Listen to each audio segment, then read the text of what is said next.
Friends, I'm going to share with you a little bit of a controversial topic. So I welcome and invite all responses down below. If this something gets initiated in you, have that conversation as well. And I also ask, please, can you be kind and compassionate inside of the comment section so that everybody in the community can learn and can lean into it? So I'd want to also bring to you a mistake that I made.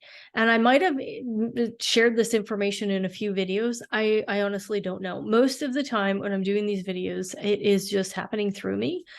So one of the things that I had mentioned was Ra was a part of the Mensa group, and that is incorrect. So I apologize for that. He actually had been asked to come do a talk or invited or initiated into doing a talk at one of the Mensa group meetings, but he was not a part of the Mensa group. From the last I just listened to one of his courses, and he indicates that. So I apologize that if I made that mistake or led you down a path of that, that's my error. That's not correct. Okay, so our conversation today, and stick with me. I think that you're going to find this material quite engaging. And if not, then I guess we will chat in our next video. So is the manifesting generator a subtype? Ooh, I just poked the bear. This is going to be something, a lot of people aren't aware of this, but Ra has these books called Rave Anatomy. And if you lean into the Rave Anatomy, then you really understand the body graph at such profound levels that all the trendy human design stuff that's out there, and what I mean trendy is this. There is so many that have taken the material and made the material, like shifted the material to work for them, okay? Because the not self has got meddling in the information. Versus reading the material, pondering the material, contemplating the material, and then letting the material work through you. There's a total difference there. So trendy human design takes the material and makes it work for them to appease the not self. Because the not self does not want to be uncomfortable, you guys. The not self wants to be comfortable. It wants to be in the driver's seat. So it wants you to take the material, shift it all around, and work it so that it doesn't feel uncomfortable anymore, okay? Human design is not here to have you be comfortable until you really recognize how your design is actually working all the time. And there's this level of comfort that comes into that. But the not self is going to freak the F out because it wants to be in the driver's seat. So it's going to become very uncomfortable when you are learning this material and let it work through you without the interference of the not self. And what I'm also going to say this is 99% of the time, the material is already working through you. It is just the conditioning that is putting this veil or, the conditioning around it so you can't see it. Okay. So that's all I'm going to say about that. So let the material work you. And I'm going to take you down a path where you can understand that the manifesting generator is not a subtype. Okay. It is not a subtype. And we're going to go into Ra's material around this. So now I want to take you to Ra's 8D experience. So Ra had this experience 8 days and he let the material work through him. That's what this is all about. He let the material work through him. And in this 8 days, he was asked or, requested from the voice to invite in a couple. And I believe, again, I don't know if I have this 100% correct, and I cannot be certain of it, that they're from India. At least the man was anyways, I think. And he was asked or, dictated to bring in this couple.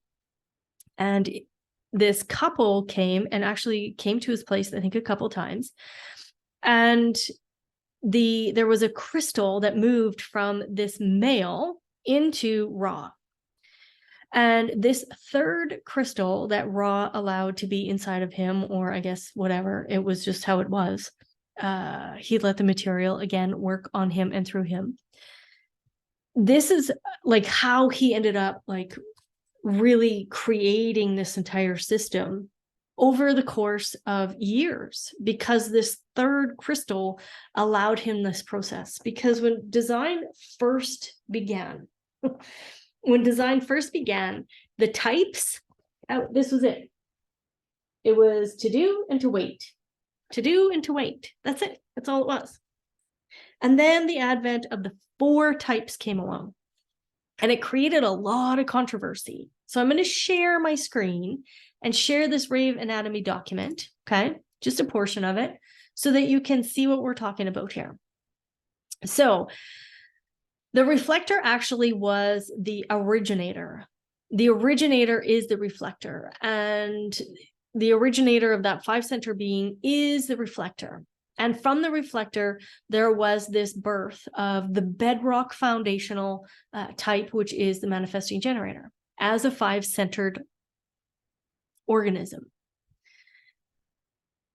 So there's a lot of discussion. When I introduced the 4 types, there was a period of discussion in which, because of the size of the manifesting generator group, that they were to be seen as a unique type.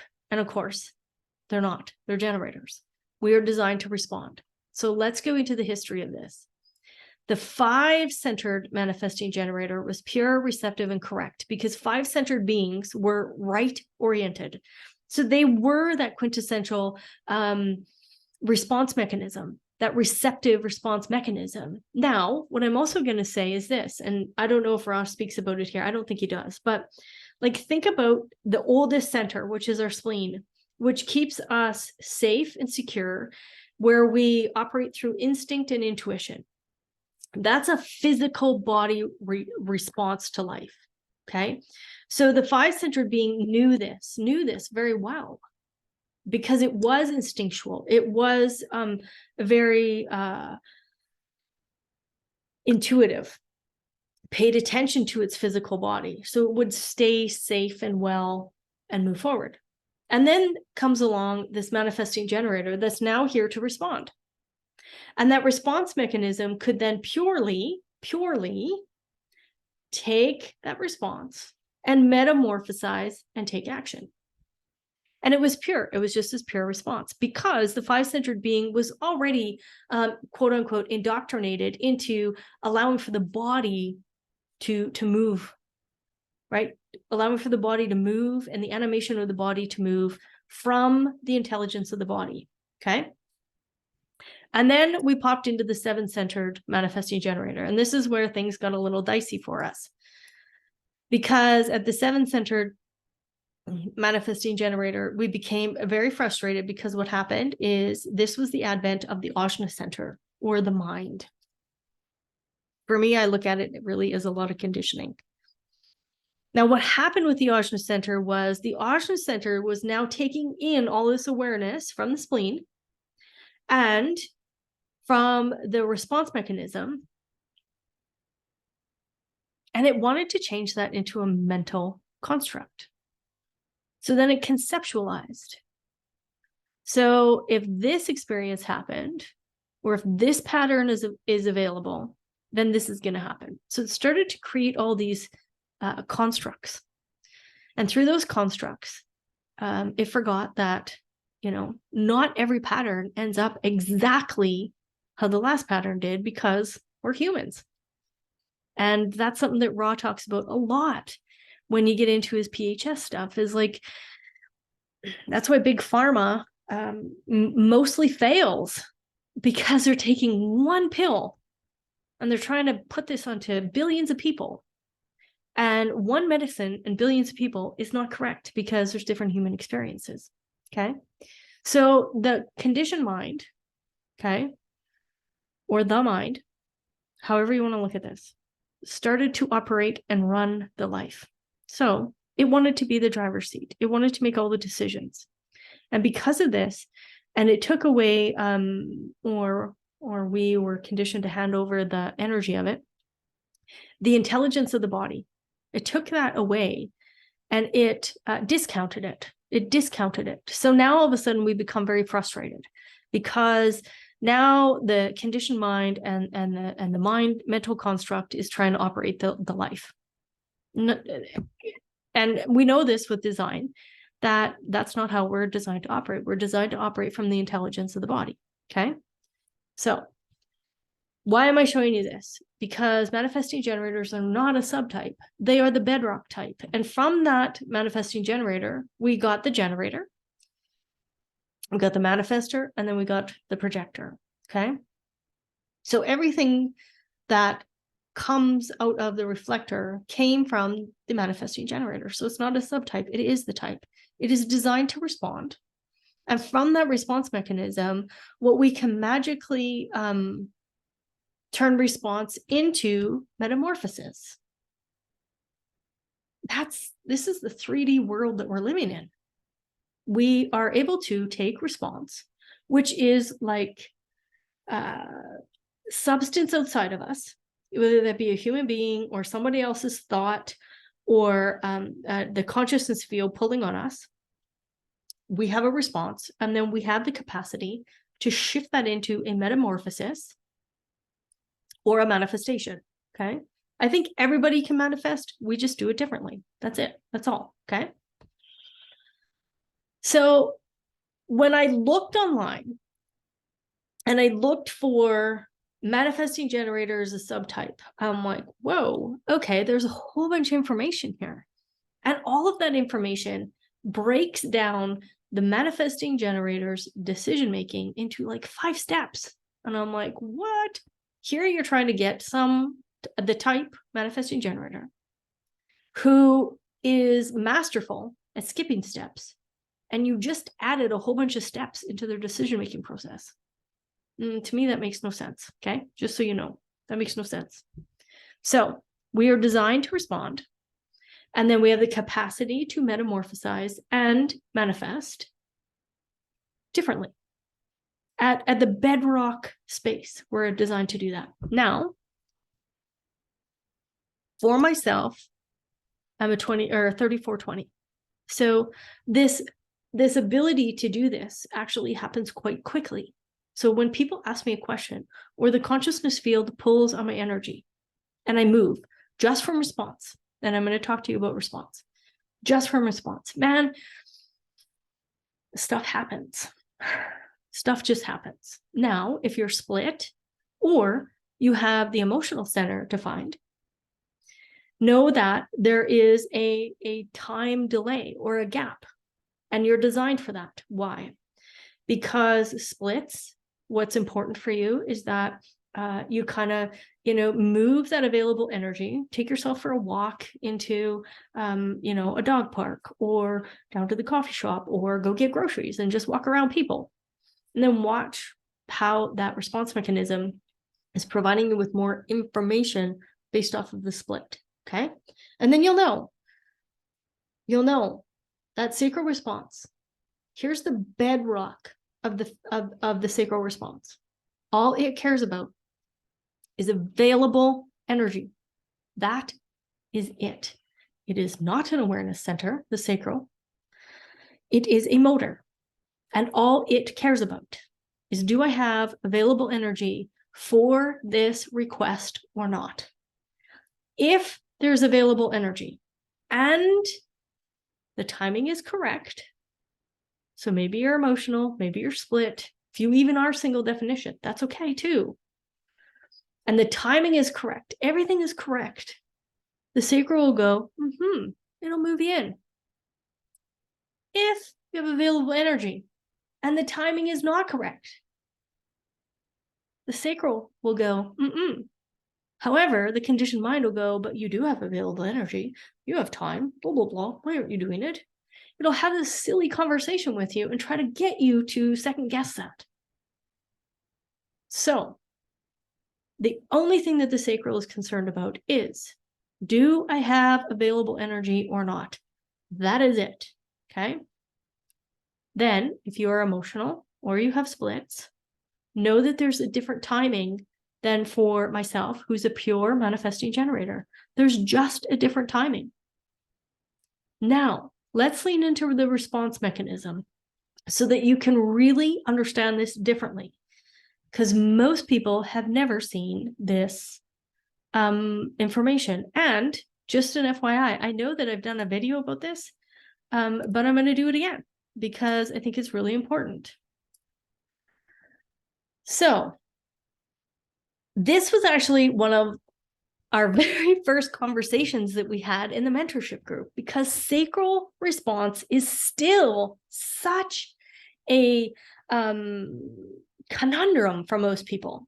And again, if there's a whole bunch of people buying into this whole manifesting generator as a subtype and adding in a whole bunch of steps for us, no wonder 33% of the population is totally confused. And the other 33% generators are also have a lot of confusion, okay? So response, the sacral center operates in noises. Why does it operate in noises? Well, it's this, okay? Just lean into this, okay? If you want, you can close your eyes. I like to close my eyes because my cognition is the right variable. So where do you find your cognition? In your design center. So if you're left, you might want to keep your eyes open. For me, I'm right. I like to close my eyes. So when we're making these noises, it comes from the pelvic floor, transverses, abdominis, and our diaphragm. So play with these noises with me so that you can lean into this a little bit, okay? So again, if you want to close your eyes, go ahead. If you don't, that's fine too. So let's make the noise. Watch how the transverse abdominis move and the pelvic floor is shifting up and down. Now,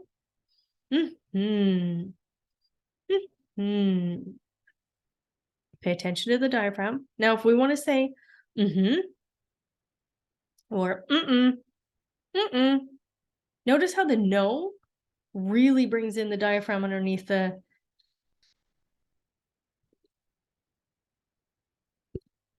the diaphragm under for the rib cage or the lungs, sorry.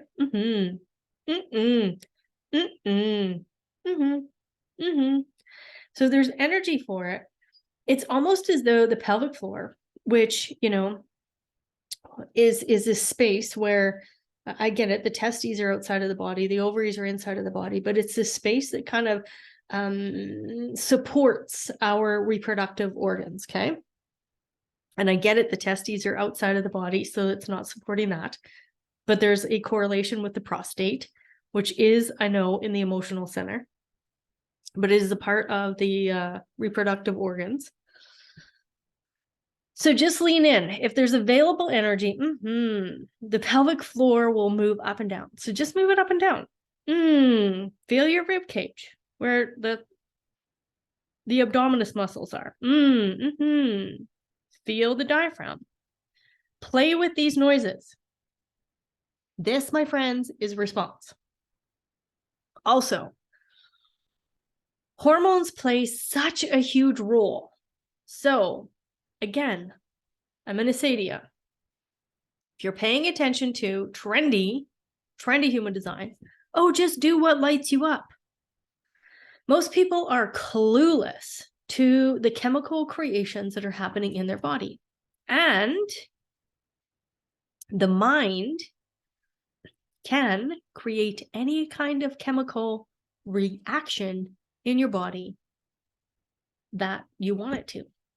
You can heighten your cortisol levels. You can heighten your adrenals, or your epinephrine. You can change your serotonin, your melatonin. You can change all of this stuff by thinking about it. Okay? So if we are just listening to trendy human design and is telling us do things that light you up, and then they wonder, why am I so frustrated? Well, you're frustrated because those hormones that are operating in your body, if you're not aware, if you don't understand it, and again, I'm not a doctor, there's a disclaimer somewhere along in my YouTube channel here indicating this, that it is imperative to understand your own hormones, what's going on inside the chemical creation of your body, how your mind can create this sensation of being lit up. It can force your nervous system to, or your, like the nervous system of the solar plexus. It can create this thought that you are in response. Okay, so understand, also know that the sacral center is only, so or okay, that's a maybe. Sorry, I forgot to add that in the last go around. So you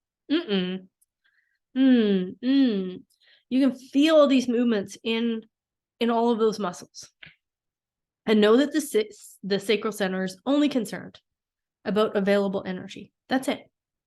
And what can pull on your available energy? Well, an outside stimulus is designed for that. It is not about you asking yourself, okay? Because I just made all of those noises. I just made all of those noises by just closing my eyes and thinking and making that happen in my body. So I could, ask myself, hey, should I do this or should I do that? I can make all that happen. That's why response is us understanding that we are designed to be here as builders and creators and participators in this life. And what we are designed for is to have our available energy, this life force energy. We are designed to have it requested. And when it is requested, we can then respond if the request is correct or not. Okay? If it's correct, and if there's available energy, you will notice, and the body kind of moves towards that next step for a generator, or it moves into the metamorphosis of the process as a manifesting generator. Again, if you have an emotional system or your split definition, there may be other processes you want to lean into, right? Maybe you need to have a few people around to really tap into that available energy. The emotional center wants to be able to touch that request a few times. What does that mean? Play hard to get, have people ask you a few times. It's an awareness center, that emotional center. So when is the event happening? How many people are going to be at the event? All of that kind of stuff can happen. So the awareness of it can really be a guiding factor around your available energy. Now, don't overcomplicate this, because your not self mind wants to, and the mind wants to. Again, and I'm going to say, don't work the material to stop the conditioned mind from freaking out. Let the material work you, and watch the magic happen through you. Okay, just let the magic happen through you. So, what I know is be aware of trendiness. And when the material gets shifted, the experience gets shifted to appease the not self. So again, if the subtype of the manifesting generator has 5 different steps to make a decision, like take a look at that and go, hold on a minute. We're designed to be step missers, and you're putting in more steps. So right off the bat, there should be a flag that goes, oh, that's not correct. Okay. Now, I'm also going to, again, offer you the mentorship and the human design self-study. So if you want to take this material and be able to see this material holistically. So when I work with a client, I see the entire chart. So I'm watching how the variables pop off I'm watching how each gate and channel conversation happens, how the entire PHS is sneaking in the conversation. Now, if you want that experience and you want to bring that experience into your coaching business, your therapy business, your Reiki business, your tarot card business, your whatever, intuitive business, whatever it is, you want to bring it in, you want to do career analysis, my self-study will help you walk through all of that. And then with mentorship, we deepen into the pondering, and we deepen into the knowledge and the wisdom and the capacity to see things because we let the material work us. Okay. So again, there's the invite. Respond as you may. I did not do this video because I want to be right. I did this video because I want you to understand that when we let the material work us, the not self is going to feel uncomfortable. And that's okay. We don't want to appease the not self. We just want the not self to take a back seat and no longer be the authority. And then once we can clean up the cellular structure, once the hormones begin to operate in a different way, the thyroid gland can heal, the skin can heal up, the body can shift into its beautiful weight that it wants to be. All of these things can happen for you when you let the material work you. Ra always talked about pondering, and Richard Rudd talks about contemplation. In order for our DNA to let go of the sheathing that's around it, this, hold back, this contraction and tension that's around it, and we can just let it open up and see the entire potential and all of the photons that are available through the neutrino ocean, then all of a sudden we can have and be the enlightenment. We can harness the joyous and just be ourselves magically. Instead of trying to recreate the wheel, lean into the material and really come to the space of joy. All right, friends, I hope to see you in the mentorship or in the self-study. All right.